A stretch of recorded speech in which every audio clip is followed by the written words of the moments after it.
തൊട്ടടുത്തത് സംഘഗാനം മുഹമ്മദ് അഫ്സ മുഹമ്മദ് സഫീർ ഐസമലി തയ്യാറായിരിക്കുക.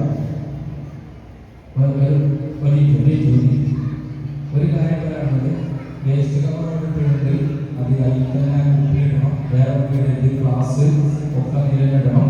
മറ്റൊന്ന് ഇതിൻ്റെ പരിപാടി എപ്പോഴാണ്, ഇതിൻ്റെ പരിപാടി എത്രാമത്താ എന്ന് ചോദിച്ചിട്ടുള്ള ആലോചന അത് പരിപാടി വിളിക്കുമ്പോൾ വരിക, പരിപാടി അവതരിപ്പിക്കുക. പിന്നെ 1, 2, 3 പരിപാടികൾ വരുന്നുണ്ട്. ഏത് പരിപാടിക്കാണെങ്കിലും വിളിക്കണമെന്ന് ആദ്യം മനസ്സിലാക്കി നേരത്തെ കലാകാരത്തിന് പാട്ടുകളോ അപ്പോൾ അത് മനസ്സിലാക്കാം. അപ്പോൾ ഈ വിളിക്കൽ തെറ്റും. അപ്പോൾ ഏതിനാണ് വിളിക്കുന്നത് ശരിക്കും ശ്രദ്ധിക്കാം.